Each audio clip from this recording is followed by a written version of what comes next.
அரசியல் இன்றைய வரலாறு நாளைய எதிர்காலம். வணக்கம், நான் உங்கள் நிதிஷ் முரளிமோகன். இந்த மாதிரி யங்ஸ்டர்ஸ்லாம் பார்த்தீங்கன்னா இப்போல்லாம் நிறைய கட்சியில் போய் அரசியல் பொறுப்புகளில் போய் சேர்ந்துக்கிறாங்க. அதெல்லாம் நல்ல விஷயந்தான். ஏன்னா சோசியல் சர்வீஸ் பண்ணுறது நல்ல விஷயம் தான். இந்த காலத்தில் நிறைய பேர் முன்னுக்கு வர்றதில்ல இருக்குது. ஆனால் நம்மளை மாதிரி இப்போ யங்ஸ்டர்ஸ் எல்லாருமே இப்போ நிறைய பேர் வரோம். நிறைய கட்சிகளில் இணைஞ்சு சர்வீஸ்லாம் பண்ணுறோம். ஆனால் இப்போ இதில் என்ன பிரச்சனைனா, நம்ம எல்லாருமே அரசியல் தெரிஞ்சு தான் அரசியல் கட்சியில் சேர்றோமான்னு கேட்டால் 90% ஆஃப் த பீப்புள் அப்படி சேர்றது கிடையாது. 90% ஆஃப் பீப்புள் அடுத்தவங்க போய் சேர்ந்துட்டாங்க அப்படின்றதுக்காக ஒரு ரீசனுக்காக மட்டுமே போய் சேர்றாங்க. ஃபஸ்ட்டு திங், அது ஏன் அரசியல் தெரியாமல் நான் போய் ஒரு அரசியல் கட்சியிலையோ இதுலேயோ சேரக்கூடாதுன்னு நான் சொல்கிறேன் அப்படின்னா, அப்படி சேர்ந்தோம் அப்படின்னா நமக்கு கரெக்டான ஒரு தலைவரை எப்படி தேர்ந்தெடுக்கணும் அப்படின்றதே தெரியாது. ஏன்னா இப்போ அரசியல்ன்றது என்னன்னு தெரிஞ்சாதான் நம்ம கரெக்டான ஒரு அரசியல் தலைவரை தேர்ந்தெடுக்க முடியும். முதல் விஷயம் அது. அதே மாதிரி நமக்கு அரசியல் தெரியாததுக்கான மெயின் ரீசன் நம்ம கிடையாது. ஏன்னா இது நம்ம எல்லா இடத்துலையும் பார்க்குறோம். ஏன் நம்ம கிடையாதுன்னு சொல்கிறோன்னா, நம்ம இப்போ ஜஸ்ட் எங்கேயாவது உட்காந்து நம்ம ஏரியாவில் நடக்கிற பிரச்சனையோ, ஊரில் நடக்கிற பிரச்சனையோ, இல்லை தண்ணி வரல அப்படின்றதையோ நம்ம பேசிகிட்டு இருக்கோன்னு வைங்களேன்.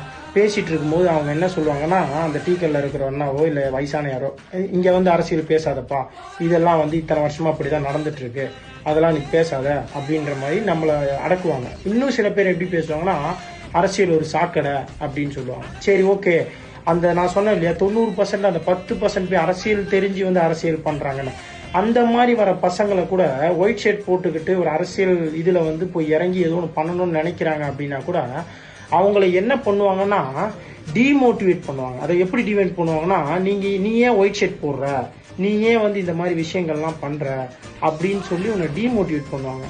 இந்த மாதிரி பண்ணுறவங்களுக்குலாம் நான் மெயினாக ஒரு விஷயம் சொல்கிறேன். ஏன்னா நான் இதனால் ஸ்ட்ரகிள் ஆகிருக்கேன். அதனால் நான் சொல்கிறேன், மெயினாக நான் ஒரு விஷயம் சொல்கிறேன். நீங்கள் இதெல்லாம் பண்ணுறீங்க இல்லையா, அது அரசியல் பேசாத, அரசியல் ஒரு சாக்கடை, நீ ஏன் ஒயிட் ஷர்ட் போடுற, நீ ஏன் இதெல்லாம் பண்ணுறன்னு ஒரு கேள்வி கேட்குறீங்க பார்த்தீங்களா, அந்த கேள்வியே ஒரு அரசியல் தான்.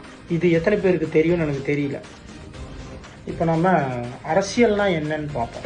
அரசியல்ன்றது மக்களுடைய தேவைகளை, அதாவது மக்களுடைய நீட்ஸ், மக்களுடைய தேவைகளை நம்ம எடுத்துகிட்டு, அதாவது நம்மள மாதிரி யங்ஸ்டர்ஸ் அரசியல் உள்ள வரோம் இல்லையா, அவங்கெல்லாம் அவங்களுடைய நீட்ஸை சேவைகளாக செய்யணும். அதாவது எக்ஸாம்பிள் சொன்னோன்னா, அவங்களுடைய தேவைகளை சேவைகளாக நம்ம போய் செய்யணும். அதாவது எக்ஸாம்பிள் நான் சொல்கிறேன், ஒரு 3 விஷயம் சொல்கிறேன், முக்கியமான விஷயம். அந்த 3 விஷயம் முதல்ல பார்த்தீங்கன்னா, பசி. எல்லாருக்குமே பசிக்கும். பசி, அதாவது பசி இல்லாத நாடு முதல்ல. அதாவது அனைவருக்கும் உணவு முக்கியமாக தேவைப்படும். அது இருந்தால் தான் உயிரே வாழ முடியும். முதல்ல உணவு.